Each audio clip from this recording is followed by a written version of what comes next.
Hello கோஸ்டீஸ் எல்லாரும் எப்படி இருக்கீங்க? நல்லா இருப்பீங்கன்னு நம்புறேன். உங்க கிட்ட முதல்ல வந்து நான் ஒரு 2 விஷயத்துக்கு சாரி கேட்கணும். 1 இன்ட்ரோ பிஜிஎம்ங்க. நெறைய பேர் வந்து நான் போன ஸ்டோரியில சொன்னப்பவே புரிஞ்சுக்கிட்டீங்க. இன்னும் சிலருக்கு வந்து புரிய மாட்டேங்குது. "அண்ணா ஓல்ட் இஸ் கோல்டுண்ணா. அதத்தான் நாங்க ரொம்ப விரும்பி பார்க்குறோண்ணா" அப்படிங்கிற மாரிலாம் சொல்லிட்டு இருந்தீங்க. அதாவது அது கேட்கறக்கே ஒரு மாரி ஒரு வைபா இருக்குண்ணா அப்படின்னீங்க. ஆக்சுவலி உங்க எல்லாரையும் விட எனக்கு தான் இந்த பேக்கிரவுண்ட் மியூசிக் வந்து க்ளோஸ் டூ ஹார்ட். ஏன்னா என்னோட ஸ்டார்ட்டிங் ஸ்டேஜ்லேருந்து இப்போ வரைக்கும் நான் வந்து யூஸ் பண்ண ஒரு மியூசிக்க இப்ப என்னால யூஸ் பண்ண முடியாத ஒரு நிலைமைய உண்டாக்கிட்டாங்க. அது வந்து எப்படி சொல்றது? நம்ம நம்ம மியூசிக் கிடையாதுங்க அது. வேற ஒருத்தவங்களோட மியூசிக் அவங்க வந்து காப்பிரைட் அடிக்கிறாங்க. அவங்க வந்து யூஸ் பண்ணக்கூடாதுன்னு சொன்ன காரணத்தினால, நம்மளால யூஸ் பண்ண முடியாது. அதுதான் உண்ம. அத நீங்க எல்லாருமே புரிஞ்சுப்பீங்கன்னு நம்புறேன். புரிஞ்சுக்காதவங்க புரிஞ்சுக்கிறதுக்கு ட்ரை பண்ணுங்க. ஏன்னா நெறைய பேர் வந்து ரொம்ப உணர்வுபூர்வமான கமெண்ட்ஸ்லாம் போட்டிருந்தீங்க. என்னடா இது இன்ட்ரோ பிஜிஎம்க்கு இந்த அண்ணன் ஏன் இவ்வளோ தூரம் பேசணும்னு சொல்லிட்டு மேபி புதுசா வர சப்ஸ்கிரைபர், அதாவது சப்ஸ்கிரைபராவே இல்லாம புதுசா இப்ப பார்க்க வந்தவங்களுக்குலாம் ஒரு மாதிரி இருக்கலாம். பட் எங்களோட அந்த ஒரு விஷயம் என்னன்னு பார்த்தீங்கன்னா, ஸ்டார்ட்டிங் ஸ்டேஜ்லேருந்து இப்போ வரைக்கும் நான் ஒரு 350, 360 கதைகளுக்கு மேல நம்ம போயிட்டு இருக்குது. அப்போத்துலேருந்து இப்போ வரைக்குமே அந்த பிஜிஎம் தான் நம்ம யூஸ் பண்ணியிருக்கிறோம். ஆல்மோஸ்ட் எல்லாருக்குமே அது டெவில்ஸ் கிச்சனோட பர்சனல் மியூசிக்காவே கனெக்ட் ஆகியிருக்கிறாங்க. புதுசா ஒரு இன்ட்ரோ மியூசிக் வந்து நான் தனியாவே, அதாவது இதுக்கப்புறம் வர மியூசிக் எல்லாத்தையுமே யாருமே காப்பிரைட் அடிச்சிடக்கூடாதுங்கிற பட்சத்தில நான் புதுசாவே மியூசிக் டைரக்டர் ஒருத்தர்கிட்ட குடுத்து கம்போஸ் பண்ண குடுத்துருக்குறோம். இன்னொரு ஒரு 1 வீக்ல வந்துருங்க.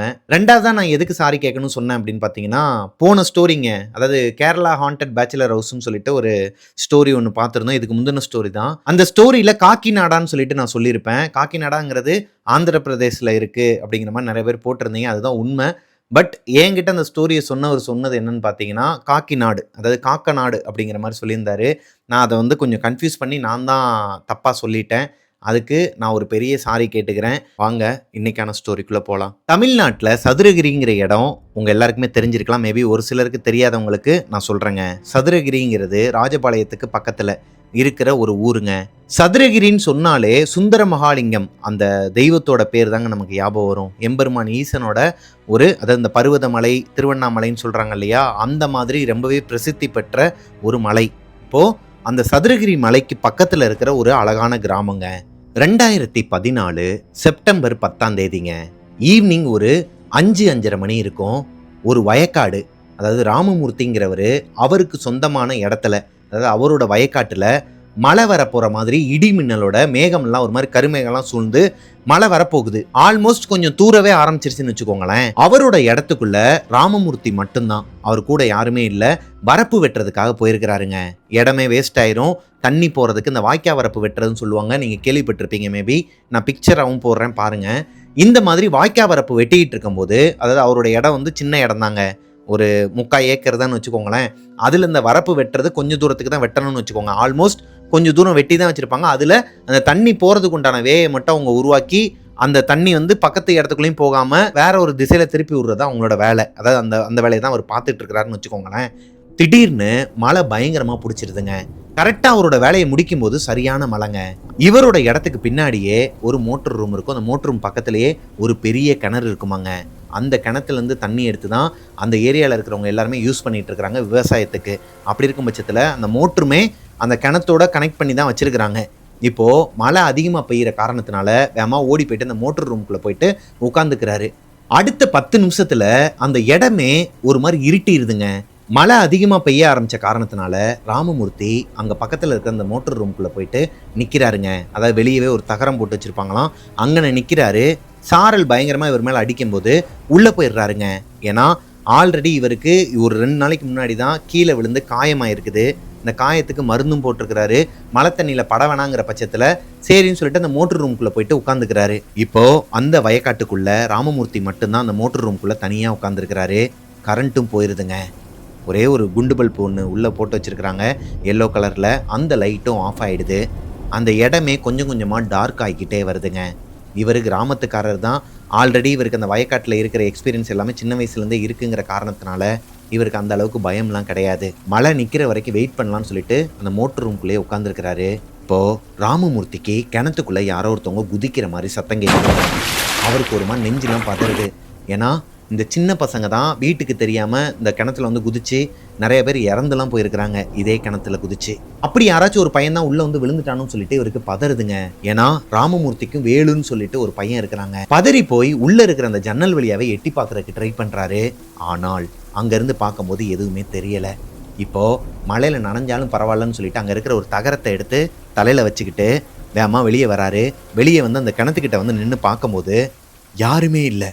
கிணத்துக்குள்ளே இப்போ தான் யாரோ ஒருத்தவங்க குதிச்சிருக்கிறாங்கன்னா அவங்களுக்கு நீச்சலே தெரியலைன்னா கூட கொஞ்சம் ஒரு மாதிரி தத்தக்க புத்தக்கன்னு சொல்லி அடிச்சிட்டு இருப்பாங்க இல்லையா, மேலே கை காலெல்லாம் இப்படி ஆட்டிக்கிட்டே இருப்பாங்க இல்லையா, அந்த மாதிரி எந்த ஒரு பிம்பத்தையும் அவர் பார்க்கல.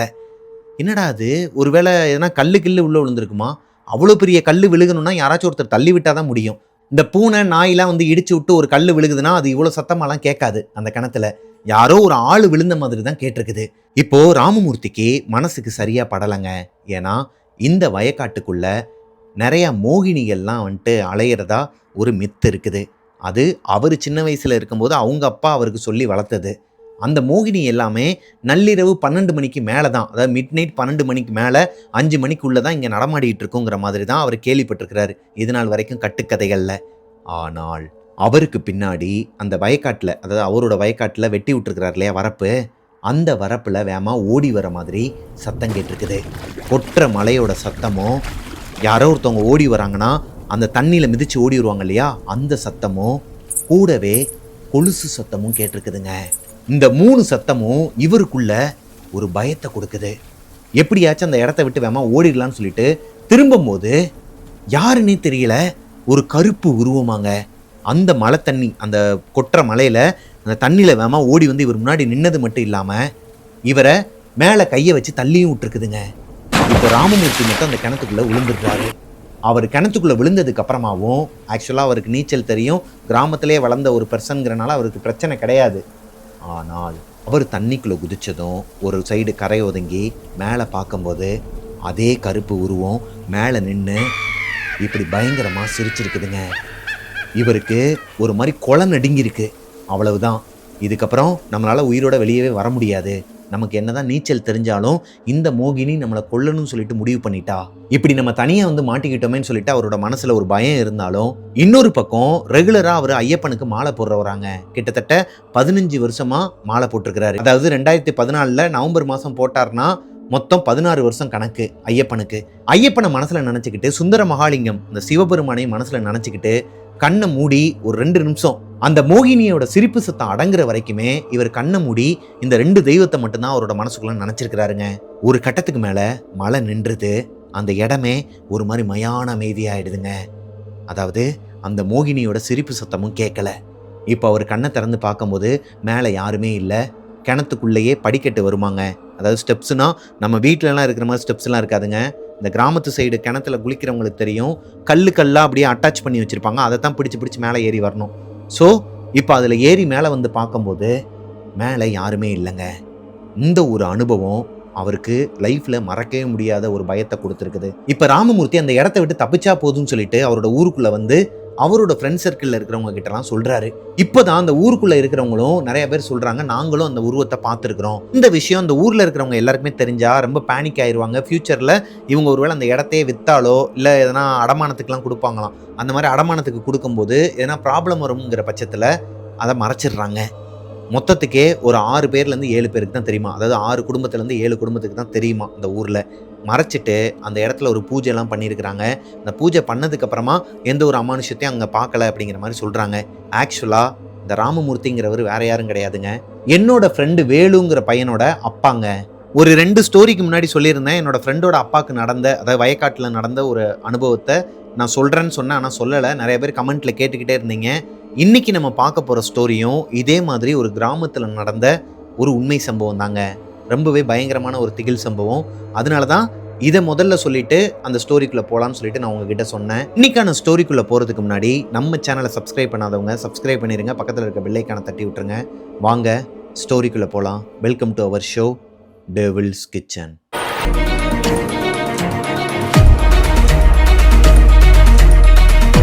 ஹலோ கோஸ்டீஸ், நான் உங்களோட பிரபாகரன். இன்றைக்கி நம்ம பார்க்க போகிற ஸ்டோரியை எனக்கு இன்ஸ்டாகிராமில் அனுப்பின பொண்ணோட பேர் பிரேமாங்க. இந்த பிரேமாங்கிறவங்களோட அம்மாவுக்கு நடந்த ஒரு உண்மை சம்பவத்தை தான் என்கிட்ட அவங்க ஷேர் பண்ணியிருக்கிறாங்க. ஆக்சுவலி அவங்க அம்மா வந்து இன்ஸ்டாகிராமோ அந்த அதாவது நமக்கு மெசேஜ் அனுப்பக்கூடிய எந்த ஒரு செயலியும் யூஸ் பண்ணாத காரணத்தினால தன்னோட பொண்ணுக்கிட்ட சொல்லி என்கிட்ட வந்து அதை கன்வே பண்ண சொல்லியிருக்கிறாங்க. அவங்களுக்கு அவங்களோட கிராமத்தில் நடந்த, அதாவது கள்ளக்குறிச்சிக்கு பக்கத்தில் இருக்கிற ஒரு அழகான கிராமத்தில் அவங்களுக்கு நடந்த ஒரு அமானுஷ்ய சம்பவத்தை தான் இன்னைக்கு நம்ம பார்க்க போகிறோம். வாங்க ஸ்டோரிக்குள்ளே போகலாம். கள்ளக்குறிச்சிக்கு பக்கத்தில் இருக்கிற ஒரு அழகான கிராமங்க. இந்த கிராமத்தில் அப்பா, அம்மா, முத்துலட்சுமி, ஜெயா, அவங்களோட பாட்டி, தாத்தா, அவங்களோட மாமா, அத்தை, சித்தி, சித்தப்பான்னு சொல்லிட்டு இவங்களோட குடும்பம் ஒரு பெரிய குடும்பங்க. இந்த கதையை அனுப்புனது ஜெயாங்கிறவங்களோட பொண்ணு தான். இப்போ அவங்களோட கிராமத்துல எப்பயுமே அம்மனுக்கு ஒரு திருவிழா வருமாங்க. ரொம்பவே ஃபேமஸான ஒரு திருவிழாவாம். இந்த திருவிழாக்கு அந்த ஊரை சேர்ந்தவங்க எந்த நாட்டில் இருந்தாலும் வண்டி கட்டி இங்கே வந்துருவாங்களாம். அந்த அளவுக்கு ஃபேமஸான ஒரு திருவிழாவாம். ஊர் திருவிழாவை விட்டு கொடுக்கவே மாட்டாங்களாங்க. ஜெயா அவங்களோட குடும்பம் ஒரு கூட்டு குடும்பம்னு சொல்லியிருந்தாங்க இல்லையா? ஆக்சுவலி எல்லாருமே ஒரே வீட்டில் இருக்க மாட்டாங்களாங்க. கிராமத்தை பொறுத்த வரைக்கும் இங்கே இருக்கிற வீடுங்க எல்லாமே ஒட்டி ஒட்டி இருக்காதுங்க. கொஞ்சம் தள்ளி தள்ளி தான் இருக்கும். அதாவது ஒரு 50 மீட்டர் டிஸ்டன்ஸ்லையாச்சும் ஒரு வீடு இருக்குன்னு வச்சுக்கோங்களேன். அதே மாதிரி தான் இவங்க ஊர்லேயும் 50 மீட்டர் டிஸ்டன்ஸில் ஒவ்வொரு வீடு இருக்குன்னா ஒரு ஏரியா ஃபுல்லாகவே இவங்களோட சொந்தக்காரங்க தான் இருப்பாங்களாம். சின்ன வயசுலேருந்தே முத்துவும் ஜெயாவும் ஒருத்தருக்கு ஒருத்தர் விட்டு கொடுத்ததே கிடையாதாங்க. யாராச்சும் ஒருத்தவங்க தப்பு பண்ணாங்கன்னா அதை வேற யாராச்சும் ஒருத்தவங்க பார்த்துட்டு போயிட்டு அவங்க அப்பா அம்மா கிட்ட சொன்னால் கூட அக்கா தங்கச்சிக்கும், தங்கச்சி வந்து அக்காவுக்கும் சப்போர்ட் பண்ணுற ரொம்பவே பாசமான ஒரு சகோதரிங்களாங்க. முத்து காலேஜ் படிச்சுட்டு இருக்கிறாங்க. அதாவது அவங்களோட கிராமத்துக்கு பக்கத்தில் இருக்கிற ஒரு காலேஜ்லேயே படிச்சுட்டு இருக்கிறாங்க. அப்போ தான் ஜெயா 12th ஸ்டாண்டர்ட் முடிச்சுட்டு லீவில் இருக்கிறாங்க. காலேஜ் போகிறதுக்கு முன்னாடியே அவங்க ஒரு பையனை லவ் பண்ணுறாங்க. பக்கத்து ஊர் பையனை லவ் பண்ணுறாங்க. இந்த விஷயம் முத்துக்கு தெரியாதுங்க. ஜெயாவும் அவங்க கிட்ட சொல்லலை. கிட்டத்தட்ட ஒரு வருஷமாகவே லவ் பண்ணிட்டு இருந்திருக்கிறாங்க. அதாவது ஸ்கூலுக்கு போகும்போதெல்லாம் அந்த பையன் கூட போகிறது, ரிட்டன் வரும்போது ஒரு கட்டத்துக்கு மேலே அந்த பையனை வந்து கழட்டி விட்டு இவங்களோட ஊருக்குள்ளே வரதுன்னு சொல்லிட்டு இருந்திருக்கிறாங்க. இது முத்துக்கு தெரியவே தெரியாது. ஆனால் இந்த பக்கத்து ஊருக்காரங்க அதை பார்த்துட்டு ஜெயாவோட அப்பா கிட்ட போயிட்டு சொல்கிறாங்க, ஏன்பா உன் பொண்ணு என்னையா அந்த பையனோட சுற்றிக்கிட்டு இருக்கிறா, பார்த்து என்னன்னு கேளியா அப்படிங்கிற மாதிரி சொன்னதுக்கப்புறமா அவங்க அப்பா வீட்டுக்கு வந்து செம்ம அடி அடிச்சிருக்கிறாருங்க. அது போக 12th முடிச்சுக்கலாம், உன்னை வந்து நான் கல்யாணம் பண்ணி கொடுக்க போகிறேன், உன்னோட அத்தை பையனுக்கே கல்யாணம் பண்ணி கொடுத்துட்றேன். பொதுவாக இந்த மாதிரி கிராமத்து சைட்லலாம் வந்து பார்த்தீங்கன்னா இந்த மாதிரி ஒரு சம்பவம் வந்துட்டாலே அவங்களுக்கு என்ன பண்ணுறதுங்கிறது தெரியாது. ஒரு பேரண்ட்ஸோட பாயிண்ட் ஆஃப் வியூவில் தன்னோட பொண்ணை இதுக்கப்புறம் யார் கல்யாணம் பண்ணிப்பா? ஏன்னா ஊருக்குள்ள பேர் வந்து கெட்டு போச்சு. ஏன்னா ஒருத்தன் காதுக்கு போச்சுனாலே அது ஆல் இண்டியா ரேடியோ மாதிரி ஊர் முழுக்க பரப்பி விட்டுருவாங்க. இதுக்கப்புறம் நம்ம பொண்ணு வந்து யார் கட்டிப்பா?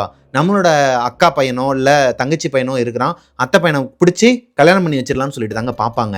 அப்படிதான் ஜெயாவுக்கு அவசர அவசரமாக கல்யாண ஏற்பாடுலாம் நடக்க ஆரம்பிக்குது. இப்போது முத்து போயிட்டு திட்டுறாங்க ஜெயாவை, ஏண்டி எல்லாத்தையுமே என்கிட்ட சொல்லுவ, இதே என்கிட்ட சொல்லியிருக்கலாம்ல, உங்ககிட்ட சொல்லி மட்டும் என்ன ஆக போகுது, இப்போது எல்லாமே கைமீறி போச்சு, நான் ஆல்ரெடி எல்லாத்தையுமே ஏற்பாடு பண்ணி வச்சிட்டேன். அப்படிங்கும்போது என்னத்தை ஏற்பாடு பண்ணி வச்சேன்னு சொல்லிட்டு கேட்கும்போது தான் இந்த மாதிரி கள்ளிப்பால் ஒன்று எடுத்து வச்சுக்கிட்டு இதை குடிச்சிட்டு நான் இறந்துருவேன் அப்படிங்கிற மாதிரி சொல்கிறாங்க. முத்துக்கு கை கால்லாம் ஒரு மாதிரி நடுக்கம் கொடுக்குதுங்க. இங்கே பாரு, இந்த மாதிரிலாம் பண்ணாத, அதுக்கு பேசாமல் நீ வீட்டை விட்டு ஓடிடு, நான் வந்து சமாளிச்சுக்கிறேன். எப்படி ஓட முடியும், இவ்வளோ பேரை சமாளித்து எப்படி ஓட முடியும், நான் ஹெல்ப் பண்ணுறேன்னு சொல்லிட்டு அவங்களுக்கு ஹெல்ப் பண்ணி ஜெயாவை வீட்டை விட்டு அந்த ஊரை விட்டே வெளியே அனுப்புனது முத்து. இது அவங்களோட வீட்டில் இருக்கிறவங்க யாருக்குமே தெரியாதாங்க. ஒரு வழியா ஜெயா அவங்க லவ் பண்ண அந்த பையன் கூடவே, அந்த பையன் வந்து காலேஜ் ஃபர்ஸ்ட் இயர் படிச்சுட்டு இருந்திருக்கிறான். ஆல்ரெடி அந்த பையன் வந்து கொஞ்சம் ரொம்பவே பணக்கார ஃபேமிலியாங்க. அவங்க எப்படி அவங்களோட வாழ்க்கையை ஆரம்பித்தாங்க, எங்கே போனாங்கங்கிறதெல்லாம் என்கிட்ட ஆழமாக சொல்லலை. கொல்கத்தாவுக்கு 2 பேரும் சேர்ந்து ஓடி போயிட்டாங்க அப்படிங்கிறது மட்டும்தான் என்கிட்ட பட்டும் படாமலும் சொன்னாங்க. ஸோ கொல்கத்தாவுக்கு போயிட்டு கிட்டத்தட்ட ஒரு 10-15 வருஷத்துக்கு அப்புறமா அதே கிராமத்துக்கு, அதாவது அவங்களோட அப்பா அம்மா கிட்ட பேசுகிறாங்களோ இல்லையோ, அவங்களோட அக்கா முத்து கிட்ட ஜெயா கான்டாக்டில் தான் இருக்கிறாங்க. ஒவ்வொரு வருஷமும் முத்து ஜெயாவை அவங்களோட ஃபங்க்ஷனுக்கு இன்வைட் பண்ணுறாங்க. அதாவது இந்த ஊரில் நடக்கிற திருவிழாக்கு இன்வைட் பண்ணுறாங்க. ஆனால் ஜெயாவால் வர முடியாத சூழ்நிலை வருதுங்க. ஏன்னா இவங்க 2 பேரும் ஊருக்கு வந்தாங்கன்னா என்ன வேணாலும் நடக்கலாம். இந்த பகையை மனசில் வச்சுக்கிட்டு பக்கத்து ஊருக்காரங்களும் இவங்களும் வேற வேற கேஸ்ட்டுங்கிறனால எங்கே அது ஒரு ஜாதி கலவரமாக வந்துருமோன்னு சொல்லிட்டு அவங்க வரதுக்கு பயந்துக்கிட்டே இருந்திருக்கிறாங்க. ஒரு கட்டத்துக்கு மேலே இவங்க அந்த ஊருக்கு வர வேண்டிய சூழ்நிலையும் வருதுங்க. ஏன்னா ஜெயாவோட அம்மா தவறிடுறாங்க. அவங்க அம்மா இறந்ததுக்கப்புறமா அவங்களால அந்த ஊருக்கு வராமல் இருக்க முடியல. அவங்க அம்மா இறந்தது கரெக்டாக அந்த அம்மனோட திருவிழா அப்போ தான் இறந்துருக்குறாங்க. ஸோ ஜெயாவோட வீடு தீட்டுப்பட்ட வீடுன்னு சொல்லுவாங்க. பொதுவாகவே இந்த மாதிரி ஒரு கிராமத்தில் ஒரு திருவிழா நடக்குதுன்னு வச்சுக்கோங்களேன், யாராச்சும் ஒருத்தவங்களோட வீட்டில், அதுவும் முக்கியமானவங்களோட வீட்டில் யாராச்சும் ஒருத்தவங்க இறந்துட்டாங்கன்னா அது தீட்டுப்பட்ட வீடு. அந்த வீட்டில் இருக்கிறவங்க யாருமே இந்த பக்கம் இந்த சாமி வச்சுருக்கிற அந்த சாவடி சைடு வரக்கூடாது. அவங்க வந்து வேற ஒரு வேயை தான் யூஸ் பண்ணி, அதாவது ஊரை கொஞ்சம் சுற்றி போகிற மாதிரியான ஒரு வழி வச்சுருப்பாங்க. அம்மனோட பாதம் படாத, அந்த அம்மனோட கண்ணு படாத இடத்துல சுற்றி போயிடணும், இல்லைன்னா அம்மனுக்கு தீட்டுப்பட்டுங்கிற பட்சத்தில் இவங்களோட குடும்பத்தை ஒதுக்கி வச்ச மாதிரி தான் கணக்குங்க. ஜெயா அவங்களோட கணவர், அவங்களோட பொண்ணு, அதாவது இந்த கதையை இப்போ எனக்கு அனுப்புனாங்க இல்லையா பிரேமா, அவங்களுக்கு 6 வயசாங்க. இவங்க 3 பேருமே அந்த ஊருக்குள்ளே என்ட்ரி ஆகுறாங்க. இந்த கிராமத்தில் இருக்கிற பாதி பேருக்கு ஜெயாவோட முகமே மறந்துருச்சுங்க.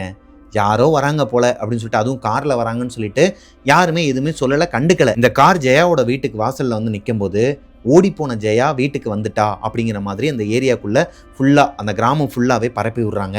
இந்த விஷயம் பக்கத்து கிராமத்துக்கும் போகுதுங்க.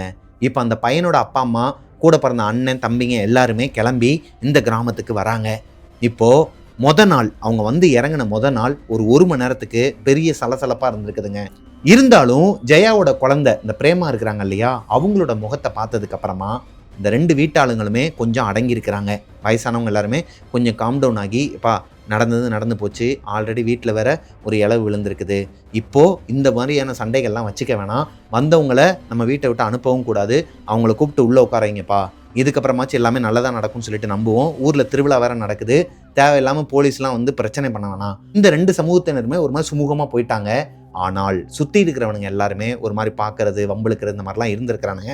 அதையெல்லாம் இவங்க கண்டுக்கலைங்க. சம்மந்தப்பட்ட 2 வீட்டாளுங்களுமே அவங்கவுங்களோட வேலையை பார்த்துட்டு, அதாவது அவங்க அம்மாவுக்கு உண்டான அந்த காரியத்தெல்லாம் பண்ண ஆரம்பிச்சிருக்கிறாங்க. இவங்களோட சொந்தக்காரங்க நிறைய பேர் அவங்களோட வீட்டுக்கு வர ஆரம்பிச்சிருக்கிறாங்க. இப்போது ஒரு பக்கம் ஃபுல்லாகவே கொட்டடிச்சுக்கிட்டு, பிபிலாம் ஊதிக்கிட்டு, சாமிக்கு உண்டான அந்த அபிஷேகம் இதெல்லாம் நடந்துக்கிட்டு, அது ஒரு பக்கம் பாசிட்டிவாக நடந்துட்டு இருக்குதுங்க. இன்னொரு பக்கம் இவங்க அம்மாவுக்கு உண்டான இந்த காரியம், சங்கு ஊதுறது, நடு வீட்டில் வச்சுருக்கிறாங்க பாடியை, சங்குலாம் வெளியே ஊதிட்டு இருக்கிறாங்க. அவங்களுக்கு உண்டான அந்த ரிச்சுவல்ஸ் எல்லாத்தையுமே பண்ணுறதுக்கு சடங்குகள் எல்லாமே ரெடி ஆகிட்டு இருக்குதுங்க. பாடையிலேருந்து எல்லாமே ரெடி ஆகிட்டு இருக்கு. இப்போது இந்த ஊரில் அவங்க அம்மாவோட பாடியை வந்து எரிக்கக்கூடாது, பக்கத்து ஊரில் இருக்கிற சுடுகாட்டில் போயிட்டு எரிங்கன்னு சொல்லிட்டு அந்த ஊரை சேர்ந்தவங்களாம், அதாவது மெயினான ஆட்கள்லாம் பிரச்சனை பண்ணுறாங்க. ஏன்னா இந்த மாதிரி ஒரு திருவிழா நடக்கிற நேரத்தில் யாராச்சும் ஒருத்தவங்க இறந்துட்டாங்கன்னா அவங்களோட சுடுகாட்டில் எரிக்கக்கூடாதான். இது என்ன கான்செப்ட்னு எனக்கு தெரிலங்க சத்தியமாக. பட் அவங்க சொன்னதை நான் உங்ககிட்ட சொல்லிடுறேன். பக்கத்து ஊரில் தான் போய் எரிக்கணுமா. அப்படி தான் ஜெயாவோட அம்மாவை பக்கத்து ஊரில் போயிட்டு சுடுகாட்டில் எரிச்சிட்டு அவங்களுக்கு உண்டான அந்த காரியம் எல்லாத்தையுமே பண்ணிடுறாங்க. அன்னைக்கு நைட்டு ஜெயா அவங்க அப்பா காலில் விழுந்து அழுகிறாங்க. அவராலையும் எதுவுமே சொல்ல முடியலங்க. ஆல்ரெடி அவங்களோட மனைவியை இழந்த அந்த துக்கத்திலையும், அது போக பேத்தியை பார்த்த ஒரு சந்தோஷத்துலையும் இருக்கிறாரு. அதை எப்படி எக்ஸ்போஸ் பண்ணுன்னு தெரியாமல் அவர் ஒரு ஓரத்தில் உட்காந்துருக்கிறாரு. சரிம்மா, எதுவுமே நான் சொல்லாமல் பேசாமல் போங்கம்மா, கொஞ்ச நேரம் என்னை நிம்மதியாக விடுங்கம்மான்னு சொல்லிட்டு அவரோட பேத்தி கூட உட்காந்து பேசிகிட்டு இருந்திருக்கிறாரு. முத்து, ஜெயா இவங்க 2 பேரோட ஹஸ்பண்ட்ஸ் இருப்பாங்க இல்லையா, அவங்க 2 பேருமே ஃபர்ஸ்ட் ஃப்ளோரில் அவங்களோட ரூமில் உட்காந்து அந்த குழந்தையோட பேசிகிட்டு இருக்கிறாங்க. அவங்களுக்குள்ளே ஷேர் பண்ணிகிட்டு இருக்கிறாங்க, என்ன பண்ணுறீங்க, எப்படி போகுது, இதெல்லாம் பேசிகிட்டு இருக்கும்போது ஜெயாவும் முத்துவும் மொட்டை மாடிக்கு போகிறாங்க. ஆக்சுவலி இவங்களோட வீட்டோட அமைப்பு எப்படி இருக்குன்னா, இவங்களோட ஊரில் பெரிய வீடுனா இவங்களோட வீடு தானாங்க. முதல்ல சின்ன வீடாக தான் இருந்திருக்குது இவங்க ஓடி போகும்போது. அதுக்கப்புறமா 2 மாடி எடுத்து கட்டியிருக்கிறாரு அவங்க அப்பா.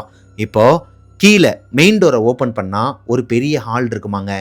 ஆப்போசிட்லேயே கிச்சன் இருக்குமா. உள்ளுக்குள்ளேயே ஸ்டெப்ஸு போகுமாங்க. இந்த ஸ்டெப்ஸில் ஏறி போனால் மேலே 2 ரூம் இருக்குமா. ஆப்போசிட்டில் 2 ரூம் இருக்குமா. இவங்களோட மொட்டை மாடியிலேருந்து பார்த்தாலே உங்களோட ஊரே நல்லாவே தெரியுமாங்க. அப்படி இருக்கும் பட்சத்தில் மேலே மொட்டை மாடியில் நின்று இப்போ அக்காவும் தங்கச்சியும் பேசிகிட்டு இருக்கிறாங்க. முத்து ஜெயாவை பார்த்து, எதுக்குடி வந்த, உன்னை நான் கூப்பிட்டேனா அப்படிங்கிற மாதிரி கேட்குறாங்க. ஜெயா ஆல்ரெடி அழுது ரொம்ப ஒரு மாதிரி நொந்து போய் தான் இருக்கிறாங்க. என்னடி இப்படி பேசுகிற, அம்மாவோட சாவுக்கு நான் வராமலா, இத்தனை வருஷமாக வாவான்னு சொல்லிட்டு நீ தானே கூப்பிட்டுக்கிட்டே இருந்த, ஒவ்வொரு தடவையும் என்னால் வர முடியாமல் போச்சு, அம்மா இறந்துட்டாங்கங்கிற நியூஸை நீ ஃபோனில் சொன்னதுக்கப்புறமா என்னால் அங்கே இருக்க முடியலடி, அம்மா இறந்துட்டாங்கன்னு உங்ககிட்ட சொல்ல வேண்டியது என்னோட கடமை, அதுக்குன்னு நான் உன்னை கூப்பிட்டேனா, இங்கே யாரை கேட்டு நீ வந்த, இங்கே என்ன சூழ்நிலை போய்கிட்டு இருக்குன்னு உனக்கு தெரியுமா அப்படிங்கிற மாதிரி கேட்கும்போது அவங்களுக்கு ஒரு மாதிரி படபடன்னு வந்துருக்குதுங்க. என்னாச்சுடி, ஏண்டி இப்படி பேசுகிறேன்னு சொல்லி கேட்கும்போது, அம்மா நார்மலாக சாவலை, அவங்களுக்கு பேய் பிடிச்சி தான் செத்தாங்க, நம்ம குடும்பத்தையே ஆட்டி படைச்சிட்டு இருக்கிறாடி ஒரு மோகினி, நீ தேவையில்லாமல் இந்த நேரத்தில் உன்னோட குழந்தையோட வந்து இந்த சிக்கலில் மாட்டிக்கிட்ட அப்படிங்கிற மாதிரி சொல்லும்போது அவங்களுக்கு ஒரு மாதிரி தூக்கி போடுதுங்க. ஆக்சுவலி ஜெயாவோட அம்மா நார்மலாக சாகலையாங்க. அவங்க எப்படி இறந்தாங்கன்னா, ஜெயா அவங்க அம்மாவோட பேர் விஜி. விஜியை பொறுத்த வரைக்கும் அவங்களுக்கு இந்த பகையாளியோ இல்லை எதிராளியோ யாருமே கிடையாதுங்க. அவங்க வீட்டுக்கிட்ட இருக்கிறவங்கள தெரிஞ்சவங்க தெரியாதவங்க, அவங்களோட கேஸ்டில் இல்லாதவங்க இருக்கிறவங்கன்னு சொல்லிட்டு எதுவுமே பார்க்க மாட்டாங்களாங்க. யாராச்சும் ஹெல்ப்புன்னு சொல்லி கேட்டால் தன்னோட கையில் காலில் இருக்கிற அந்த நகையை கூட கழட்டி கொடுக்குற ஒரு கேரக்டராங்க. அப்பேற்பட்டவங்க ரொம்பவே சாமி நம்பிக்கை உள்ளவங்க. அதாவது உங்களோட வீட்டில் காலையில் 5-5:30க்கெலாம் எந்திரிச்சு ஃபுல்லாகவே சாணி தெளித்து கோலம்லாம் போட்டு சாம்பிராணி புகையெல்லாம் ஏற்றி எப்பயுமே இவங்க வேண்டுறது, அவங்க அம்மா வேண்டுறது, ஓடி போன தன்னோட பொண்ணு வந்து வீட்டுக்கு வந்துடணும் அப்படிங்கிறத நினச்சி டெய்லியுமே வருத்தப்படுவாங்களாங்க.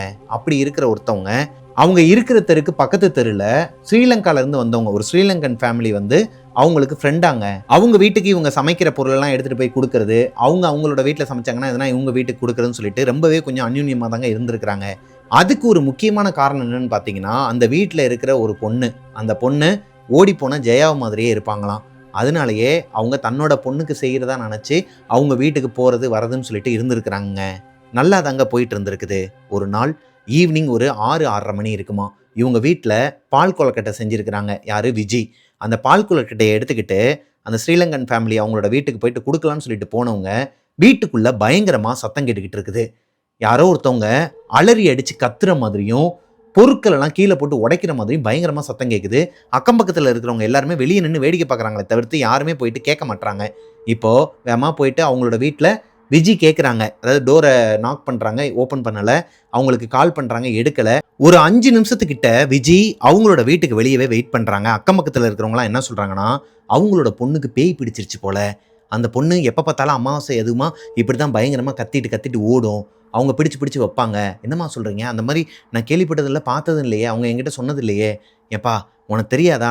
நீ அந்த பக்கம் போம்போதெல்லாம் நாங்களே பார்ப்போம். உனக்கும் தெரிஞ்சிருக்கும் தான் நாங்க நெனச்சிட்டு இருந்தோம்னு சொல்லிட்டு அங்க இருக்கிறவங்கலாம் சொல்றாங்க. இப்போ அவங்களோட வீட்டு டோர் ஓப்பன் ஆகுதுங்க. அது போக உள்ள அந்த சத்தமும் நிக்குது. இப்போ விஜய் அவங்களோட வீட்டுக்குள்ள போகும்போது ஆக்சுவலி அந்த குடும்பத்துல அப்பா, அம்மா, அவங்களோட பொண்ணு. அவங்க தான் ஜெயா மாதிரியே இருக்கிற ஒரு பொண்ணு. அவங்களுக்கு 23 வயசு ஆகுது. பெரிய பொண்ணு தான். அப்படி இருக்கும் பட்சத்துல இப்போ வீட்டுக்குள்ள போனதும் அவங்க அப்பா, அம்மா 2 பேரும் அழுதுகிட்டே உட்கார்ந்திருக்கிறாங்க ஹால்ல. அந்த பொண்ண ரூம்ல பூட்டி போட்டு வச்சிருக்கிறாங்க. என்னாச்சும்மான்னு சொல்லிட்டு இவங்க கேட்கும்போது தான் அவங்க நடந்தது எல்லாத்தையும் சொல்றாங்க. ஆக்சுவலா அவங்களுக்கு ஒரு குடும்ப சாபம் இருக்குதாங்க. அவங்க ஸ்ரீலங்கால இருந்தப்போ, இதுல அப்பா இருக்கிறார் இல்லையா? அவரோட அம்மா. அவங்க ஒரு பெரிய மாந்திரீகவாதியாங்க. அங்க ஸ்ரீலங்கால வந்து ஒரு பெரிய மாந்திரீகவாதியாம். பேய் பிடிச்சவங்களா இருக்கட்டும், இந்த செய்வன, சூனியமா இருக்கட்டும், இது எல்லாத்தையுமே எடுக்கக்கூடிய ஒரு பெர்சனாங்க. அப்பேற்பட்ட பெர்சனோட பையன் தான் இவரு. அங்க அவங்களோட குடும்பத்துக்குன்னு சொல்லிட்டு அவங்க அம்மாவால ஏகப்பட்ட சாபக்கேடுலாம் வந்திருக்குதாங்க. அவங்க நல்லது தான் பண்றாங்க. இருந்தாலும் ஆப்போசிட்ல இருக்கிறவங்க இவங்களால தான் அவங்களுக்கு நல்லது நடக்குதா? லைக் இப்போ ஒருத்தவங்களால நமக்கு நல்லது நடக்குதுன்னு வச்சுக்கோங்களேன்.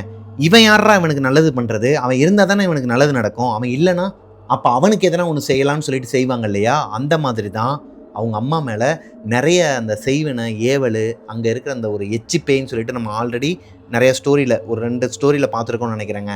கெடு குடுத்து ஒருத்தவங்கள வந்து அழிக்கும் அப்படிங்கிற மாரி அதோட கேரக்டரையும் நம்ம பார்த்துருக்குறோங்க. அந்த மாதிரி டைப்ல ஒரு பேய் தான் இவங்களோட குடும்பத்து மேல சாபமா ஏவி விட்டுருக்குறாங்க. முதல்ல அவரோட அம்மாவ அது கொன்றுச்சு. அங்கருந்து தப்பிச்சு இவங்க இங்க வந்துட்டாங்க. இங்க வந்ததுக்கு அப்புறமா அது எதுவுமே இவங்களுக்கு நடக்கல அப்படின்னு சொல்லிட்டு சந்தோஷமா இருக்கிற நேரத்துல தான் ஒரு விஷயம் தெரிய வருது. இவரோட பொண்ணுக்கு அமாவாசை ஆனா அந்த எச்சி பேய் உடம்புக்குள்ள வருது. கடந்த ஒரு 3 வருஷமா தான் அவங்களோட பொண்ணோட உடம்புக்குள்ள அந்த எச்சி பேய் இருக்கிறத அவங்க கண்டுபிடிச்சிருக்கிறாங்க. அதுநாள் வரைக்கும் அவங்க அமாவாசை ஆனாலே ஒரு மாரி வேற மாரி பிஹேவ் பண்ணுவாங்களாங்க. கத்துறது அந்த மாதிரிலாம் பண்ணாம தனிமையிலேயே இருப்பாங்களாம்.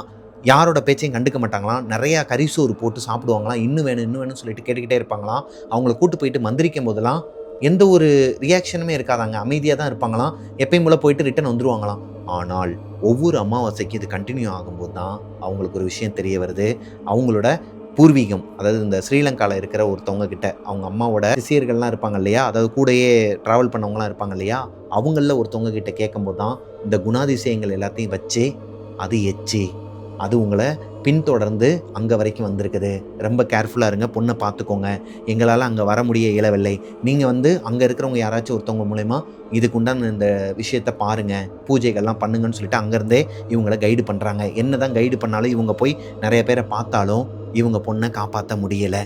இந்த எச்சி பேய் அவங்களோட பொண்ணுக்கு கெடு கொடுத்துருக்குது. அடுத்த அமாவாசைக்குள்ள இந்த பொண்ணு இறந்துருவான்னு சொல்லிட்டு அந்த எச்சி பேய் இப்போ கெடு கொடுத்துருக்குது. இதை விஜி கிட்ட அந்த பொண்ணோட அப்பா அம்மா 2 பேருமே அந்த ஸ்ரீலங்காலேருந்து வந்தவங்க இப்போ வீட்டுக்குள்ளே உட்கார வச்சு சொல்லும்போது விஜியோட அம்மாவுக்கும் அழுக வந்திருக்குதுங்க. என்ன பண்ணுறதுனே தெரியல.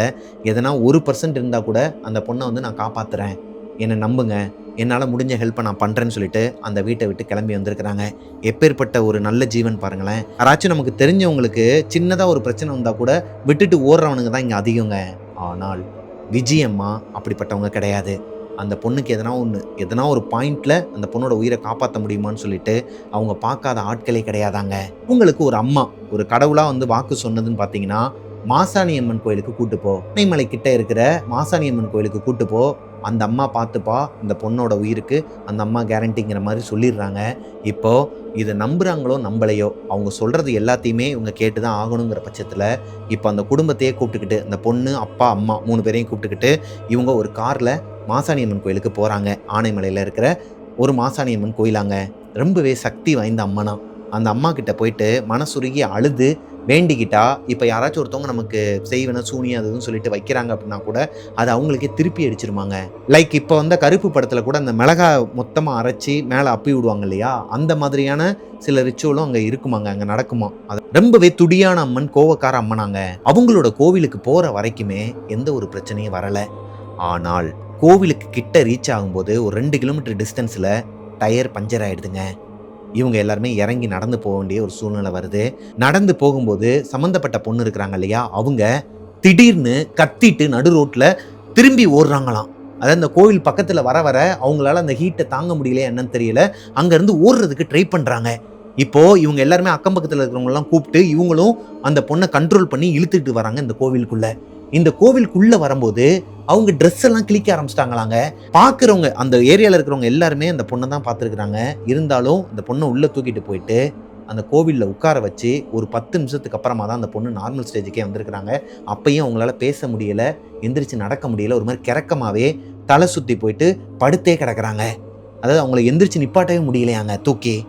இப்போது அங்கே இருக்கிற பூசாரி கிட்ட இவங்களுக்கு நடந்த விஷயத்தை எல்லாத்தையுமே சொல்லி அவர் அந்த அம்மா காலில் ஒரு கயிறு வச்சு எடுத்துகிட்டு வந்து இவங்களோட கையில் கட்டி விட்டது மட்டும் இல்லாமல் எலுமிச்சம்பழம் 2 கொடுத்துருக்கிறாருங்க.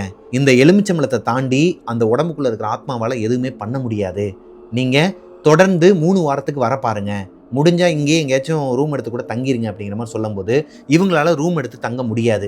விஜயோட அம்மா, விஜயோட அப்பாவுக்கு தெரியாமல் தான் இவங்களை கூட்டு வந்திருக்கிறாங்க. என்னதான் இவங்க வந்து ஹெல்பிங் ஒரு மாதிரி கைண்டு பர்சனாக இருந்தாலும் அவருக்கு இந்த மாதிரியான விஷயங்கள் எல்லாம் உடன்பாடு கிடையாது. இவங்க தனியாக வெளியே போகிறதும் அவருக்கு பிடிக்காது. இந்த மாதிரி பக்கத்தில் ஒரு கோவிலுக்கு போகிறேன்னு சொல்லிட்டு தான் வந்திருக்கிறாங்களே தவிர்த்து இவங்க ஆனைமலையில் இருக்கிற இந்த மாசாணி அம்மன் கோயிலுக்கு தான் வந்திருக்கிறாங்கிறது அவங்க ஹஸ்பண்டுக்கும் தெரியாது. அப்படி இருக்கும் பட்சத்தில் இவங்க அந்த பொண்ணை கூப்பிட்டுக்கிட்டு அவங்க வீட்டுக்கே போயிடுறாங்க. இந்த கோவில்ல இருந்து அவங்களோட ஊருக்கு போகிற வரைக்குமே அந்த பொண்ணு எந்திரிக்கவே இல்லையாங்க. ஒரு மாதிரி அடிச்சு போட்ட மாதிரி தூங்கிக்கிட்டே தான் வந்திருக்கிறாங்க. எந்த ஒரு பிரச்சனையுமே பண்ணலை, எந்த ஒரு அமானுஷமும் நடக்கலை. ஆனால் அன்னைக்கு நைட்டு அந்த பொண்ணு ரொம்பவே ஒரு மாதிரி பேய் பிடிச்சி கத்துன்னு கத்தி இருக்குதுங்க. எரியுது எரியுதுன்னு சொல்லிட்டு அது கத்துற கத்து, அதாவது பக்கத்து தெருவில் அந்த பொண்ணு கத்துற கத்து இவங்களோட வீடு வரைக்குமே சத்தமாக கேட்டிருக்குது. இந்த சத்தத்தில் தான் முத்து, ஜெயாவோட அக்கா இருக்கிறாங்க இல்லையா, அவங்க எந்திரிச்சிருக்கிறாங்க. என்னமோ ஏதோன்னு சொல்லிட்டு அவங்க எந்திரிச்சு பார்க்கும்போது கதவை லாக் பண்ணிட்டு வேகமாக நடந்து போயிட்டு இருக்கிறாங்க பக்கத்து தெருக்கு. என்னமோ ஏதோன்னு சொல்லிட்டு முத்து கிளம்பி கீழே வராங்க. அவங்களோட ஹஸ்பண்டோ யாரையுமே எழுப்பலை. முத்து மேலேருந்து கிளம்பி கீழே வரதுக்குள்ளேயே விஜி, அதாவது முத்துவோட அம்மா, அந்த பொண்ணு பேய் பிடிச்ச பொண்ணோட வீட்டுக்கு முன்னாடி போயிடுறாங்க. அங்கே போனதுக்கப்புறமா அந்த பொண்ணோட உடம்புல பேய் வந்து, அதாவது அந்த பொண்ணோட கண்ணே ஒரு மாதிரி வெள்ளை கருவாக இருக்குதாங்க. இந்த கருவிலேயே இல்லை, வெள்ளை கருவாக இருக்குது. அவங்க அப்பா அம்மா 2 பேருமே மண்டையில் ரத்தமாக வந்து ஓரத்தில் ஒதுங்கி உட்காந்துருக்குறாங்க. அவங்க வீட்டுக்கு வெளியே ஒரு பெரிய கேட் இருக்குமாங்க. அந்த கேட்டு லாக்கில் தான் இருக்குது. கேட்டை தாண்டி அந்த பேய் வெளியே வரலையாங்க. அந்த கேட்டு கிட்டக்க வந்து முகத்தை வச்சு, அதாவது அந்த கேட்டு மேலேயே முகத்தை வச்சு விஜி இங்கே நிற்கிறாங்க அப்படின்னா அவங்கள பார்த்த மாதிரி, நீ தான் காரணமா, நீ தான் இவ இறந்த அடுத்து ஒரு வாரத்தில் நீ தான் என்னோட கெடு, அதாவது உனக்கு நான் கெடு கொடுக்குறேன், நீ வந்து அடுத்த 1 வாரத்தில் இறந்துருவ, நானே உன்னை அழிச்சிருவேன் அப்படிங்கிற மாதிரி சொல்லும்போது விஜய்க்கு பின்னாடி அவங்களோட பொண்ணு முத்து வந்துடுறாங்க. என்னம்மா நடக்குது, ஏமா அவள் உன்னை கொல்ல போறேங்கிறா, என்னம்மா ஆச்சு அவளுக்குன்னு சொல்லிட்டு கேட்கும்போது விஜய்க்கு ஒரு மாதிரி பதற ஆரம்பிக்குதுங்க. எங்கே அந்த பேயோட கண்ணில் தன்னோட பொண்ணு முத்துவும் பற்றுவாங்கன்னு சொல்லிட்டு அவங்கள கையை பிடிச்சி இழுத்துக்கிட்டு அந்த இடத்த விட்டு வேமா ஓடி அவங்களோட வீட்டுக்குள்ளே வந்துட்டாங்க. இப்போதான் முத்துக்கிட்ட நடந்தது எல்லாத்தையும் விஜய் சொல்கிறாங்க. முத்து திட்டுறாங்க, உனக்கு அறிவு இருக்குதா, தேவையில்லாமல் நீ வேலை பார்த்து இப்போ உன்னை கொல்ல போகிறேன்னு சொல்லுது, நீ இரு நான் அப்பா கிட்ட சொல்கிறேன்னு சொல்லும்போது, இல்லைம்மா கையெடுத்து கும்புறேன், அப்பா கிட்ட சொல்லாத, பாவம் அந்த பிள்ளை உன்னோட தங்கச்சி மாதிரியே இருக்கிறாடி, அவளை பார்க்கும் போதெல்லாம் எனக்கு ஜெயா ஞாபகம் தான் வரும், அவளோட நல்லதுக்காக தான் நான் பண்ணேன், ஆனால் இப்போ அது இந்த மாதிரி ஆகுங்கிறது எனக்கு தெரியாது, விடு நம்ம பார்த்துக்கலாம்னு சொல்லிட்டு முத்து போய் படுத்து தூங்கிட்டாங்க. ஆனால் விஜிக்கு தூக்கமே வரலை. ஒருவேளை அந்த பேய் சொன்ன மாதிரியே இவங்களோட உயிரையும் எடுத்துருமா, அந்த பொண்ணோட உயிரையும் எடுத்துருமான்னு சொல்லிட்டு உயிரை கையில் பிடிச்சிட்டு வந்திருக்கிறாங்க. ஒரு கட்டத்துக்கு மேலே அந்த வீட்டாளுங்களுக்கு ஃபோன் போட்டு கேட்குறாங்க, என்னாச்சு எல்லாம் ஓகேவான்னு சொல்லிட்டு கேட்கும்போது அவங்க அப்பா அம்மா 2 பேருமே பேசுகிறாங்க. எங்களுக்கு உதவி பண்ண தான் வந்தீங்க, இப்போ அது உங்களுக்கே திரும்புன்னு சொல்லிட்டு நாங்கள் எதிர்பார்க்கல, எங்களை மன்னிச்சிருங்க, அவளுக்கு இப்போ ஒன்றும் இல்லை, பேசாம தான் படுத்திருக்கிறா. அந்த கயிறு இன்னுமே அவளோட கையில தான் இருக்குது. எதுவும் பிரச்சனை இல்லன்னு தான் நினைக்கிறேன். பார்ப்போம்ன்னு சொல்லிட்டு அப்படியே விட்டுர்றாங்க. அடுத்த நாள் காலையில அவங்க அம்மாவுக்கு ஒரு நியூஸ் வருதுங்க. அந்த ஏரியால சங்கு சத்தம் கேட்குது. அந்த பொண்ணு, பேய் பிடிச்ச பொண்ணு இறந்துட்டாங்க. அந்த பொண்ணு இறந்துட்டாங்கங்கிற செய்தி விஜி காதுக்கு வந்ததுக்கு அப்புறமா அவங்களுக்கு ஒரு மாதிரி ஈரக்குலைய நடுங்க ஆரம்பிக்குதுங்க. நேத்து அந்த பேய் சொன்ன வார்த்தை, இன்னைக்கு இவ இறந்துருவா, அடுத்து ஒரு வாரத்துல நீ இறந்துருவ அப்படிங்கிற மாதிரி சாபம் விட்டுருக்குது. இந்த சாபத்திலேருந்து எப்படி நம்ம வெளியே வரப்போறோம்னு சொல்லிட்டு அவங்களுக்குள்ள ஒரு பயம் வருதுங்க. அந்த எச்சி பேய் சொன்ன மாதிரியே விஜயை கொன்றுமா. விஜயை கொல்றதோட மட்டும் இல்லாமல் அவங்களோட குடும்பத்தில் இருக்கிற முத்து, அவங்களோட ஹஸ்பண்ட், எங்கேயோ உயிர் வாழ்ந்துட்டு இருக்கிற ஜெயா, இவங்க எல்லாரையுமே அது கொன்றுமா. யாரோ ஒருத்தருக்கு இருந்த சாபக்கேடை வாண்டடாக போயிட்டு நம்ம வாங்கிட்டு வந்துட்டோமான்னு சொல்லிட்டு அவங்களுக்குள்ள ஒரு மாதிரி உறுத்த ஆரம்பிக்குதுங்க. இப்போ அந்த பொண்ணோட சாவுக்கு போகிறாங்க, அங்கேயே இருக்கிறாங்க. எல்லா காரியத்தையும் முடிச்சதுக்கு அப்புறமா அந்த பொண்ணோட அப்பாவும் அம்மாவும் சொல்கிறாங்க, அம்மா ஆக்சுவலாக நேற்று அவள் வந்து பேய் பிடிச்சு ஆடும்போது எங்ககிட்ட எரிஞ்சு விழுந்தா. என் கையில் கட்டியிருக்கிற அந்த கயிறையும் நீ கொடுத்த அந்த எலுமிச்சம்பழத்தையும் எடுத்து வெளியே வீசிடு, இல்லைனா உன் பொண்ணை இப்பே கொன்றுவேன்னு சொன்னான். நாங்கள் பயந்துட்டு அந்த கயிறையும் அவுத்துட்டோம், அந்த கையில் கொடுத்த அந்த எலுமிச்சம்பழத்தையும் வாங்கி வெளியே தெருவில் இருக்கிற சாக்கடையில் தூக்கி எரிஞ்சிட்டோம். அதுக்கப்புறமா தான் அவள் அமைதியாக போய் படுத்து தூங்கிட்டு இருந்தா. அப்போ தான் நீங்கள் கால் பண்ணி கேட்டீங்க என்னாச்சு எதனா பிரச்சனைன்னு சொல்லும்போது உங்ககிட்ட நாங்கள் அதை சொல்ல விரும்பலை. ஆனால் காலையில் இந்த மாதிரி ஆகும்னு சொல்லிட்டு நாங்கள் எதிர்பார்க்கவே இல்லைம்மான்னு சொல்லிட்டு தலையில் அடிச்சுட்டு அழுதுருக்குறாங்க. ஒருவேளை அந்த பொண்ணோட கையில் இந்த மாசாணியம்மனோட கயிறும் அவங்க கொடுத்த அந்த எலுமிச்சம்பழமும் இருந்திருந்தா மேபி அந்த பொண்ணு உயிரோட கூட இருந்திருக்கலாமாங்க. இப்போது இந்த பொண்ணோட காரியத்தெல்லாம் முடிச்சுட்டு இவங்களோட வீட்டுக்கு வந்ததுக்கு அப்புறமா விஜயோட ஹஸ்பண்டுக்கு, அதாவது ஜெயாவோட அப்பாவுக்கு விஷயம் எல்லாத்தையும் முத்து சொல்லிடுறாங்க. சொன்னதுக்கப்புறமா அவர் அவங்க அம்மாவை இது நாள் வரைக்கும் கை நீட்டி அரைஞ்சதே கிடையாதாங்க. ஓங்கி அரைஞ்சி தேவையில்லாத வேலை பார்த்துட்ட, உன்னை என்ன பண்ணுறேன்னு எனக்கு தெரியலைன்னு சொல்லிட்டு கருப்புசாமி கோயிலுக்கு கூட்டு போயிட்டு மந்திரிச்சு விட்டு கூட்டு வந்திருக்கிறாரு. ஒரு 2 நாளைக்கு எதுவுமே நடக்கலைங்க, நார்மலாக தான் போயிட்டு இருந்திருக்குது. ஆனால் இந்த சம்பவம்லாம் நடந்து முடிஞ்சு 3ஆவது நாள் நைட்டு ஒரு 12லேருந்து 12:30 மணி இருக்குமாங்க. மிட் நைட் 12-12:30 மணிக்கு விஜயோட அம்மாவுக்கு முழிப்பு தட்டி இருக்குது. டக்குன்னு அவங்க கண் முழிச்சு பார்க்கும்போது அவங்க வீட்டோட அமைப்பு நான் சொன்னேன் இல்லையா, மேலே 2 ரூம் ஆப்போசிட்டில் இருக்குன்னு. ஒரு ரூமில் முத்து அவங்களோட ஃபேமிலி, அதாவது அவங்களோட கணவர், அவங்களோட குழந்தை 3 பேர் தூங்குவாங்களாம். ஆப்போசிட்டில் இருக்கிற ரூமில் தான் விஜி அவங்களோட கணவரும் தூங்குவாங்களாம். வெளியில் யாரோ ஒருத்தவங்க டொக் டொக்குன்னு ஆணியை இந்த சுத்தியில் வச்சு அடித்தா சத்தம் கேட்கும் இல்லையா, அந்த மாதிரி ஒரு சத்தம் கேட்டுக்கிட்டே இருக்குதுங்க. டக்குன்னு எந்திரிச்சவங்க எதையுமே யோசிக்காமல் உங்களோட ரூம் டோரை ஓப்பன் பண்ணிவிட்டு வெளியே வராங்க. வெளியே வந்து பார்த்தா அந்த ஃபர்ஸ்ட் ஃப்ளோரில் எந்த சத்தமும் இல்லை.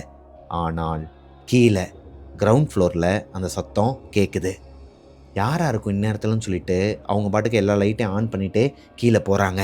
கீழே போய் பார்த்தா அங்கேயும் யாருமே இல்லைங்க. மெயின் டோர் லாக்கில் தான் இருக்குது.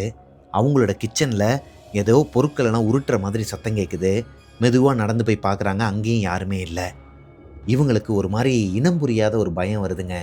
ஒரு வேளை எதனா ஒரு நெகட்டிவ் எனர்ஜி தான் நம்ம வீட்டுக்குள்ளே வந்துருச்சா, அந்த எச்சி பேயா இருக்குமோ அப்படிங்கிற ஒரு பயம் இவங்களுக்குள்ளே வருது. ஆனால் கண்ணில் எதையுமே பார்க்கல. மறுபடியும் எல்லா லைட்டையும் ஆஃப் பண்ணிவிட்டு நேராக அவங்களோட ரூம்குள்ளே போயிட்டு அவங்க பெட்டில் போயிட்டு படுத்து தூங்கிடுறாங்க. அடுத்த நாள் காலையில் எந்திரிக்கிறாங்க. எந்திரிச்சு பார்த்தா அவங்களோட 2 கன்னத்துலேயும் யாரோ பயங்கரமாக அரைஞ்சிருக்கிறாங்க.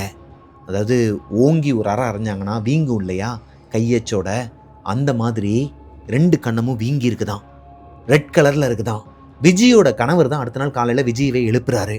என்னாச்சுமா, ஏம்மா கண்ணங்கள்லாம் ஒரு மாதிரி வீங்கி போய் கிடக்குது, யாருமா அடிச்சதுன்னு சொல்லிட்டு கேட்டால் அவங்களும் பதறி போய் எந்திரிக்கிறாங்க. அவங்களால பேசவே முடியலையாம். நைட்டு அவங்களுக்கு நடந்தது எல்லாமே ஞாபகம் இருக்குது. அவங்க எந்த ஒரு அமானுஷ்ய உருவத்தையும் பார்க்கல, எதுவுமே நடக்கலை. அப்படி இருக்கும் பட்சத்தில் எப்படி அவங்களோட கண்ணை வீங்கிச்சு? அந்த கையச்சும் மனுஷனோட கையச்சு மாதிரி இல்லை. இந்த அளவுக்கு 5 விரலும் பதியலைங்க, 2 பக்கமும் 2 விரல் தான் பதிஞ்சிருக்குது. இவருக்கு தப்பா பட்டிருக்குதுங்க. விஜயோட கணவர் விஜயை கூப்பிட்டுக்கிட்டு மறுபடியும் அந்த கருப்புசாமி கோயிலில் போயிட்டு நடந்தது எல்லாத்தையும் சொல்லி விபூதியெல்லாம் பூசி விட்டு மந்திரிச்சு விட்டு மறுபடியும் கூப்பிட்டு வராரு. இந்த காயம் ஆடுறதுக்கே 2 நாள் ஆயிருக்குது. விஜயோட அம்மா சாகிறதுக்கு முந்தின நாள் நைட்டு அவங்க அப்பா நல்லா தூங்கிட்டு இருந்திருக்கிறாரு. விஜயோட கணவர் நல்லா படுத்து தூங்கிட்டு இருந்திருக்கிறாரு. திடீர்னு அவருக்கு ஏதோ ஒரு டிஸ்டர்பன்ஸ் ஆகிருக்குதுங்க. யாரோ எதையோ கடிச்சு சாப்பிட்டுட்டு இருக்கிற மாதிரியான ஒரு உணர்வு, அதாவது நல்லாவே கேட்குது, சத்தமும் கேட்குது. டக்குன்னு எந்திரிச்சு பார்க்கும்போது அவங்களோட வைஃப் பக்கத்தில் இல்லை. அவங்களோட ரூம் டோரும் ஓப்பனில் இருக்குது. வெளியே வந்து பார்த்தா ஆப்போசிட்ல முத்துவோட ரூம் லாக்ல இருக்குது. கீழே லைட் எல்லாம் எரிஞ்சிட்டு இருக்குதுங்க. ஸ்டெப்ஸில் மெதுவாக இறங்கி கீழே போய், அதாவது அவங்களோட ஒய்ஃபோட பேரை சொல்லிக்கிட்டே போறாரு. விஜி, விஜி நீயாமான்னு சொல்லிட்டு ஒரு மாதிரி சவுண்டு கொடுத்துக்கிட்டே கீழே போகும்போது அவங்க வீட்டோட மெயின் டோர் ஓப்பனில் இருக்குதுங்க. டைம் பார்க்குறாரு. மிட் நைட் 3:10 ஆகுது. 3:10க்கு இவங்களுக்கு வெளியே என்ன வேலை? மெதுவாக அந்த டோரை, அதாவது ஓப்பனில் இருக்கிற டோரை மெதுவாக தள்ளி விட்டுட்டு வெளியே எட்டி பார்த்தா இவங்க வீட்டில் வெளியே சேவல் கோழிலாம் வளர்ப்பாங்களாங்க. அதில் 1-2 கோழியை மட்டும் அடக்காக்கிறதுக்காக அந்த கூண்டுக்குள்ளே, அதாவது இந்த கூடு மாதிரி இருக்கும் இல்லையா, அதுக்குள்ளே வச்சுருப்பாங்களாம். அதுக்குள்ளே இருந்து தான் சத்தம் கேட்குது. யாரோ எதையோ கடித்து சாப்பிட்டுட்டு இருக்கிற மாதிரியான ஒரு சத்தம் கேட்குது. அந்த கூடையை தூக்கி பார்த்தா விஜி உள்ளே உட்காந்து அதுக்குள்ளே அடக்காத்துட்டு இருந்த அந்த கோழியை கடித்து சாப்பிட்டுட்டு இருக்கிறாங்களாம் ராவா. அப்படியே அவங்க பல்லு முகம் எல்லாமே ஒரு மாதிரி ரத்தக்கரையாக இருக்குதான். அவங்க கண்ணில் கருவிலேயே இல்லை, வெள்ளைக்கருவாக இருக்குது. இதை பார்த்ததுமே பயந்து போயிட்டு என்ன பண்ணணும்னு தெரியாமல் அந்த கூடையை அப்படியே மூடி விட்டுட்டு என்ன பண்ணுறதுன்னே தெரியல. இவரை பார்த்ததுக்கு அப்புறமாவும் சிரிச்சிட்டு ஒரு மாதிரி கிரீப்பியாக சிரிச்சிட்டு அந்த அந்த கறியை வந்து சாப்பிட்டுட்டு இருக்குதாங்க கோழியை. இவர் வேமா வீட்டுக்குள்ளே ஓடி போயிட்டு சாமி ரூமில் இருக்கிற விபூதியை எடுத்துகிட்டு வந்து, அதாவது இந்த கருப்பசாமிக்குள்ளே கொடுத்தாங்களே அந்த விபூதியை எடுத்துகிட்டு வந்து அவங்க மேலே பூசலான்ட்டு வரும்போது அவங்க அந்த இடத்துல இல்லை. என்னன்னு சொல்லிட்டு பார்த்தா இவங்க வீட்டுக்கு பக்கத்தில் ஒரு திண்ணை இருக்குமா. அந்த திண்ணையில் படுத்து தூங்கிட்டு இருக்கிறாங்களா. முகமெல்லாம் வாயெல்லாம் ரத்தமாக இருக்குதான். இப்போ அவங்க அப்பா ஊருக்கு தெரிஞ்சா எதனா பிரச்சனையாயிரும், எதனா 1க்கு 2 பேசுவானுங்கன்னு சொல்லிட்டு முத்துவோட கணவரை போயிட்டு எழுப்புறாரு. அதாவது அவரோட மாப்பிள்ளையை போயிட்டு எழுப்புறாரு. முத்துவும் எந்திரிக்கிறாங்க. 3 பேராக சேர்ந்து அவங்க அம்மாவை வீட்டுக்குள்ளே கூட்டு போயிட்டு பாத்ரூமில் உட்கார வச்சு அவங்க அம்மாவை குளிக்க வச்சது மட்டும் இல்லாமல் அவங்கள பெட்டில் படுக்க வச்சுட்டு சாமியாரை போயிட்டு பார்க்க போயிருக்கிறாரு அவங்க அப்பா. முத்துவும் முத்துவோட கணவரும் அவங்க அம்மாவை வீட்டில் பார்த்துக்கிறாங்க. அந்த சாமியாரை போயிட்டு அவங்க அப்பா கூட்டிட்டு வரதுக்குள்ளேயே அவங்க அம்மாவுக்கு ஒரு மாதிரி குளிர்ஜுரம் வந்து தூக்கி போட்டு அவங்க சொன்ன கடைசி வார்த்தை, இந்த குடும்பத்தில் யாரையுமே விடமாட்டேன், எல்லாருமே செத்துருவீங்கன்னு சொல்லிட்டு அவங்க இறந்துட்டாங்களாங்க. இப்படி தான் ஜெயாவோட அம்மா விஜி இறந்துருக்குறாங்க. இந்த விஷயத்த முத்து இப்போ ஜெயா கிட்ட அவங்களோட மொட்டை மாடியில் வச்சு சொல்லும் போது அவங்களுக்கு ஒரு மாதிரி ஈரக்குலையை நடுங்குதுங்க. சம்மந்தமே இல்லாத நேரத்தில் வந்து இங்கே மாட்டிக்கிட்டோமா அப்படிங்கிற ஒரு உணர்வும் இருக்குது அவங்களோட குழந்தைக்காக. ஏன்னா சம்மந்தமே இல்லாமல் அந்த குழந்தையும் அவங்களோட ஹஸ்பண்டையும் இதில் கமிட் பண்ணி விட்டுட்டோமே அப்படிங்கிற ஒரு பக்கம் இருந்தாலும், இன்னொரு பக்கம் இவங்களோட குடும்பமாச்சே, எப்படினாலும் இப்போ அந்த சாபம் முத்துவையோ இல்லை அவங்க அப்பாவையோ இல்லை முத்துவோட குழந்தை அந்த 8 வயசு குழந்தையவோ தொடர்றதுக்கு வாய்ப்பு இருக்குது. இதை ஒரு ஃபேமிலி கேர்ளாக, இந்த ஒரு ஃபேமிலியில் தான் நானும் பிறந்தேன், இதை உன் கூட இருந்தே நானும் சமாளிக்கிறேன், இது யாரோட உடம்புக்குள்ளே அடுத்து வரப்போது, யாரை கொல்ல போகிறதுங்கிறது நமக்கு தெரியாது, இருந்தாலும் எதிர்த்து போராடுவோன்னு சொல்லிட்டு அவங்களுக்கு நம்பிக்கை கொடுக்குறாங்க. என்னதான் ஜெயா முத்துக்கு ஒரு மாதிரி கான்ஃபிடென்ட்டாக பேசுகிற மாதிரி ஸ்பீச் கொடுத்தாலும் அவங்களோட மனசுக்குள்ள ஒரு பயம் இருந்துக்கிட்டு தாங்க இருந்திருக்கு. இவங்க ஊரில் இந்த அம்மன் திருவிழா முடிகிற வரைக்குமே இவங்க வீட்டில் எந்த ஒரு அமானுஷ்யமோ எதுவுமே நடக்கலை. இவங்க அம்மாவும் பக்கத்து ஊர் சுடுகாட்டில் போய் எரிச்சிடுறாங்க. அவங்களுக்கு உண்டான எல்லா காரியத்தையும் பண்ணிடுறாங்க. இப்போது அடுத்து ஒரு வருஷமாகவே இவங்களுக்கு எந்த ஒரு அமானுஷ்யமே நடக்கலையாங்க. அது ஏங்கிறது முத்துக்கும் தெரியலை, ஜெயாக்கும் தெரியலை. ஆனால் கொரோனாவில் அவங்க அப்பா இறக்கிறதுக்கு முன்னாடி அவங்க அப்பா ஒரு விஷயத்த சொல்லியிருக்கிறாரு. அவங்க அம்மாவோட அஸ்தி இருக்கு இல்லையா, அதை எடுத்துகிட்டு போயிட்டு காசியில் போயிட்டு கரைச்சிட்டு வந்திருக்கிறாராங்க. அதாவது ஜெயாவோட அப்பா இருக்கிறார் இல்லையா, அவரோட ஃப்ரெண்டு ஒருத்தவருக்கு இந்த அகோரிகள் அப்புறம் இந்த சித்தர்கள் இந்த மாதிரியான விஷயத்து மேலே நம்பிக்கை ஜாஸ்தியாங்க. நம்ம முதல் ஸ்டோரியில் பார்த்தோம் இல்லையா, சதுரகிரி மலையாக இருக்கட்டும், திருவண்ணாமலையாக இருக்கட்டும், ஏகப்பட்ட இந்த பருவத மலைகளாக இருக்கட்டும், இங்கே எல்லாத்துலேயுமே இந்த மாதிரி நிறைய சிவன் மலைகள்லாம் நிறைய அகோரிகள் கிட்டையும் பேசியிருக்கிறேன். அது போக நிறைய சித்தர்கள் எல்லாம் நான் பார்த்துருக்கிறேன். கொல்லிமலையில் சித்தர்கள் கூடயே நான் வாழ்ந்திருக்கேன் அப்படிங்கிற மாதிரியான ஒரு பர்சனாங்க அவங்க அப்பாவோட பெஸ்ட் ஃப்ரெண்டு. அவர் தான் இவங்களுக்கு ஒரு ஐடியா கொடுத்துருக்கிறாரு. அவர்கிட்ட தான் ஜெயாவோட அப்பா ஆல்ரெடி ஜெயாவோட அம்மா விஜிக்கு வந்து இந்த பேய் பிடிச்சிருந்துச்சு இல்லையா, கருப்புசாமி கோயிலில் போயிட்டு கூட மந்திரிச்சு விட்டு வந்தாரு, அப்போ சொல்லி வச்சிருந்துருக்கிறாரு. அப்போ சொன்னவர் அவங்க இறந்து போனதுக்கு அப்புறமா தான் அவர் ஒரு வாரத்துக்கு அப்புறமா வெளியே போயிட்டு ரிட்டன் இந்த ஊருக்கு வந்திருக்கிறாரு. அதுக்குள்ளே அவங்க அம்மா இறந்துட்டாங்க, இவ்வளோ பெரிய விஷயங்கள்லாம் நடந்திருக்குன்னு அவர்கிட்ட சொன்னதுக்கு அப்புறமா அந்த அகோரி கிட்ட அவங்க அப்பாவை அடுத்த ஒரு 10 நாளில் கூட்டு போயிருக்கிறாருங்க. கூட்டு போனது மட்டும் இல்லாமல் அங்கே இருக்கிற ஒரு அகோரி தான் இந்த விஷயத்த சொல்லியிருக்கிறாரு. அவங்களோட அஸ்தியை எடுத்துகிட்டு வாங்கன்னு சொல்லியிருக்கிறாரு. அதே மாதிரி அவங்க அப்பாவும் எடுத்துகிட்டு போய் அவர்கிட்ட கொடுத்துருக்கிறாரு. அவர் ஒரு ஆத்தங்கரை ஓரத்தில் வச்சு ஒரு யாகம் பண்ணதாகவும் என்ன பண்ணாருங்கிறது இவங்களுக்கு ப்ராப்பராக தெரியாதாங்க. அதாவது அவங்க அப்பாவுக்கே தெரியாதான். என்கிட்ட கொடுத்துட்டு நாளைக்கு காலையில் வந்து வாங்கிட்டு போங்க, நாளைக்கு காலையில் இந்த அஸ்தியை வாங்கிட்டு நேராக உன்னோட வீட்டுக்கு போகக்கூடாது, நேராக காசிக்கு தான் போகணும், அங்கே ஏகப்பட்ட தடங்கள்லாம் வரும் உனக்கு போகிற வழியில், எப்படியாச்சும் கொண்டு போயிட்டு நீ கரைச்சிரு அப்படிங்கிற மாதிரி சொல்லி தான் அவங்க அப்பாவை கூப்பிட்டதாகவும் அந்த அஸ்தியை எடுத்துகிட்டு போயிட்டு அவருக்கு காசியில் கரைச்சதாகவும், அந்த அஸ்தியை காசியில் போய் கரைச்சதுக்கு அப்புறமா இவங்களோட வீட்டுக்கு எந்த ஒரு அமானுஷ்யமும் எந்த ஒரு அசம்பாவிதமும் நடக்கலை அப்படிங்கிற மாதிரி சொல்லிட்டு தான் இறந்திருக்கிறாருங்க. அது வரைக்குமே இந்த பொண்ணுங்க 2 பேர்கிட்டயும், அவங்களோட மாப்பிள்ளைங்க கிட்டயும் அவங்க அப்பா ஏன் சொல்லல அப்படின்னா, அதுக்கும் அந்த அகோரி தான் காரணமாங்க. வீட்ல யார்கிட்டயுமே சொல்லக்கூடாதுன்னு சொல்ட்டாராம். ஸோ, அவங்க குடும்பத்த பிடிச்ச அந்த எச்சி பேய்ங்கிற அந்த ஒரு அமானுஷ்யத்த, அவங்க அப்பா அவரோட ஃப்ரெண்டோட துணையோட ஒரு அகோரிய சந்திச்சு, அத அழிச்சிருக்கிறாருங்க. இதுதான் அவங்க வீட்ல நடந்த ஒரு அமானுஷ்யமா. இப்போ அவங்களோட அப்பாவும் கூட இல்ல, அம்மாவும் கூட இல்ல. இப்பவும் முத்து அவங்களோட கிராமத்துல இருக்கிற அவங்களோட சொந்த வீட்ல தான் அவங்களோட கணவர், அவங்களோட குழந்தைங்களோட வாழ்ந்துகிட்டு இருக்கிறாங்க. ஜெயா கொல்கத்தால இருக்கிறாங்கங்க. கொல்கத்தால இருந்து எனக்கு Instagramல சென்ட் பண்ணியிருந்தாங்க. இந்த ஊர் பேர மட்டும் மாத்தி சொல்லிருங்க பிரதர். அது போக என்னோட பேரு, எங்க அப்பா, அம்மாவோட பேரையும் மாத்தி சொல்லிருங்க. புனைப்பெயர்களா சொல்லிருங்கன்னு சொன்ன காரணத்தினால, அவங்க சொன்ன கதைய நான் சில இடங்கள்ல மட்டும் சினிமேட்டிக்கா உங்களுக்கு ஏத்த மாதிரி சில விஷயங்கள்லாம் சொல்றதுக்கு உங்களுக்கு ரொம்ப இதா இருக்குங்கிற பட்சத்தில, அதாவது ஒரு மாரி கேட்கறக்கு சுவாரஸ்யமா இருக்குங்கிற பட்சத்தில, நான் கொஞ்சம் சினிமேட்டிக்கா சில விஷயங்கள்லாம் மாத்தி மாத்தி சொல்லியிருந்தேன். கண்டிப்பா இந்த ஸ்டோரி உங்களுக்கு புடிச்சிருக்கும்னு நம்புறேன். புடிச்சிருந்துச்சுன்னா லைக் பண்ணிருங்க. உங்களோட வாழ்க்கையிலும் இதே மாதிரி எதனா ஒரு அமானுஷ்யம் நடந்திருக்குது. அத என்கிட்ட ஷேர் பண்ணணும்னு நெனச்சீங்கன்னா, பிரபாகரன் அஃபிஷியல் மிஸ்டர் பிரபாகரன்ங்கிற Instagram ஐடிக்கு எனக்கு இன்பாக்ஸ் பண்ணிருங்க. மிஸ்டர் பிரபாகரன் யூடியூப் சேனல சப்ஸ்கிரைப் பண்ணாதவங்க சப்ஸ்கிரைப் பண்ணிருங்க. அண்ட் Spotifyல டெவில்ஸ் கிச்சன ஃபாலோ பண்ணாதவங்க ஃபாலோ பண்ணிருங்க. இந்த ஸ்டோரியில ஏகப்பட்ட விஷயங்கள் வந்து மர்மமாவே இருந்துச்சுங்க. இந்த ஸ்டோரிய பொறுத்தவரைக்கும் அவங்க சொல்லும்போதே எனக்கு வந்து ஒரு படம் பார்த்த மாதிரியான ஒரு ஃபீல் தாங்க இருந்துச்சு.